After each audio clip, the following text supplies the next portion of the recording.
كل سنة وحضراتكم طيبين يا حبايبي وبخير. عاملين ايه؟ يا رب دايما تكونوا بخير. النهاردة هنعمل بودرة الصوبيا. تحفة تحفة تحفة تحفة. دلوقتي احنا معانا مع كوباية لبن بودرة، كوباية سكر بودرة، ومعانا نص كوباية جوز الهند، ومعانا كوباية جوز الهند، ومكون بقى اساسي بيخليها قوام كريمي وتقيل، محدش هيقولك خالص غير انا اللي هقولهولك.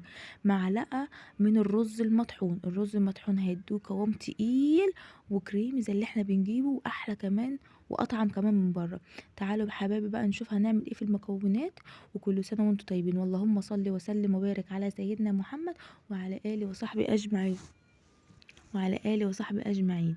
دلوقتي احنا هنضربه. من دلوقتي ضربت السكر البودرة في الكبة زي ما انتوا شايفين كده، ضربته في الكبة وهنخله، لازم يتنخل.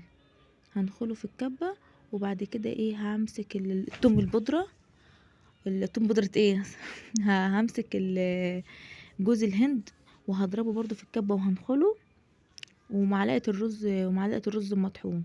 والله والله تحفة تحفة تحفة تحفة تحفة جدا، وقوام تقيل ورغوة وتحفة تحفة. ده هيوفر معاكي وقت ومجهود، وهيقعد معاكي من رمضان وكمان لبعد رمضان. انا برطمان جبت البرطمان اللي هو العسل ده، مليته على اخره. يعني هتاخدي منه بس معلقه واحده كده، وهتحطيه على كوبايه اللبن، وعليه كوبايه ميه، وما تحطي بقى، شوفي بقى، معلقتين سكر، 3 معالق سكر. وهنحط هنا برضو، نسيت اقول لكم، في مكون تاني اللي هو كوبايه كريم شانتيه. هتحط كوبايه كريم شانتيه خام بقى، بس انا ما كانش عندي خام، حطيت اللي هو الكريم الشانتيه اللي هو فيه نسبه سكر ده. بس والله لما عملته حسيت ان انا برضو عايزه احط سكر، بس هو كان حلو كده. وما تنسوش يا حبيبي تعملوا لايك للفيديو واشتراك في القناه وتفعلوا زر الجرس عشان يوصل لكم كل جديد، عشان يوصل لكم كل جديد. اللهم صل وسلم وبارك على سيدنا محمد وعلى اله وصحبه اجمعين. وشوف واتفرجوا بقى يا حبيبي على الفيديو. ابدا. انا بس هشقر على انيسه في المطبخ احسن تكون ناسيه حاجه. تبقى بتتهرب بقى.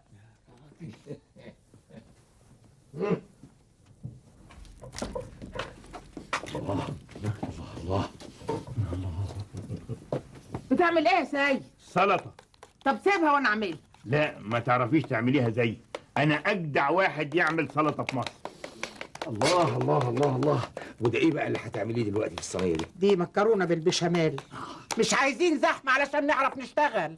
خيوب عليا، ما حد عامل السلطه غيري انا. احنا جايين علشان نساعد. السعاده الوحيده اللي ممكن تعملوها لنا انكم تهوونا شويه علشان نلحق نخلص الاكل قبل المغرب. صحيح، هي الساعه بقت كام دلوقتي؟ تاني يا سيد بيه. سيد، عارف ايه في التلفزيون دلوقتي؟ إيه؟ فيلم بتاع اسماعيل ياسين، حماتي ملاك. صحيح وربنا. يا سلام، الفيلم ده بقاله يجي شهر بحاله ما نزلوش في التلفزيون.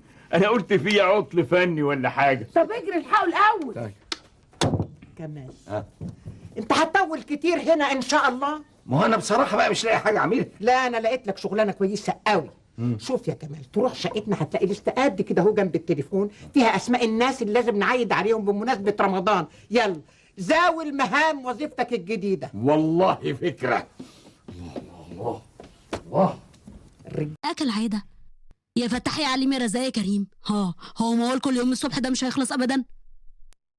محمد خرج بره اوضته ولقى مامته ومراته عمالين يتخانقوا مع بعض. في يا ماما، في يا ميرنا، هو انتوا مش هتبطلوا خناقه بقى؟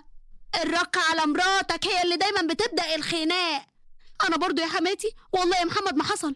طب استهدوا بالله كده وقولي حصل ايه. دلوقتي انا نفسي في محشي ورق عنب وهي نفسها في محشي كرنب. قلت لها يا حماتي تعالي نعمل النهارده محشي ورق عنب عشان نفسي فيه، ونبقى بقى نعمل محشي كرنب مره تانية. انا كده غلطت يا حبيبي؟ واللي ان شاء الله ما نعملش النهارده محشي كرنب ومحشي الورق عنب يبقى مره تانية، عشان انا اللي قلت الاول. يا اختي هو على اللي يقول الاول ولا ايه؟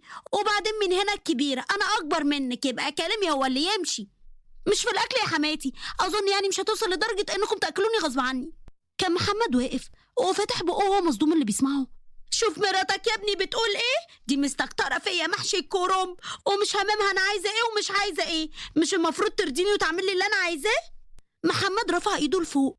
يا رب يا رب الهمني بس الصبر يا رب، عشان ما اطفش منهم هما الاتنين وما يبقوش يعرفوا لي طريق تاني.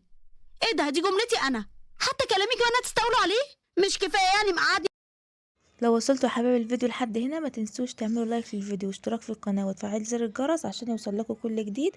ودي دلوقتي لما خلصت المكونات وطحنتها زي ما انتوا شايفين، وحطيت بقى كيسين فانيليا عشان الفانيليا بتوديها في حتة تانية خالص. بصوا، وقلبت المكونات كلها كده مع بعض زي ما انتوا شايفين اهو، وهحطها في البرطمان الازاز.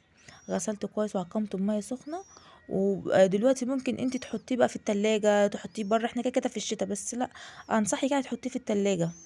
تحطيه في التلاجة وان شاء الله اول ما يجي ان شاء الله اول يوم رمضان كده تعمليه، هيبقى تحفة، هيبقى تحفة. وكل سنة وحضراتكم طيبين، ورمضان كريم علينا وعليكم. ولو عجبكم الفيديو ما تنسوش تعملوا لايك للفيديو واشتراك في القناة وتفعلوا زر الجرس عشان يوصلكوا كل جديد، وتصلوا على النبي في الكومنتات. دلوقتي يا حبايبي اهو، جبت كوباية اللبن زي ما انتم شايفين كده، انا هعمله عشان تشوفوه برضو على الطبيعة. كوباية لبن، وهنحط معلقتين من بودرة الصوبيا. دي البرطمان اصلا اتملى على الاخر، ودول كانوا حبة فايضين في الطبق. ودلوقتي اهو، ودي كوباية مية مطرح اللبن، يعني حطيت من الحنفية او مية متلجة. وهنضربها كلها ضرب في الخلاط زي ما انتم شايفين كده. هنضربها اهو، هنحط سكر. بصي انت بقى تحطي سكر، عايزاه سكر زيادة حطي سكر، بس انا حطيت السكر كريم الشانتيه فيه السكر بس. والله انا احتجت، ابني الصغنون ابني حبيبي قال لي يا ماما لا ده انا كده هو محتاج سكر، صح يا محمد؟ اه. عايز ايه؟ عايز الصبي عايزه ايه؟ ايه؟ الصبي عايزه ايه؟ سكر. سكر. اهو قال لك عايز سكر. فدلوقتي هو محتاج سكر. فهو عشان بس يعني قلت اظبطه كده في الاول عشان اعرف مثلا انا عملته يعني سكره عالي ولا مظبوط. ودلوقتي زي ما انتم شايفين، بصوا ضربته جامد ازاي في الخلاط.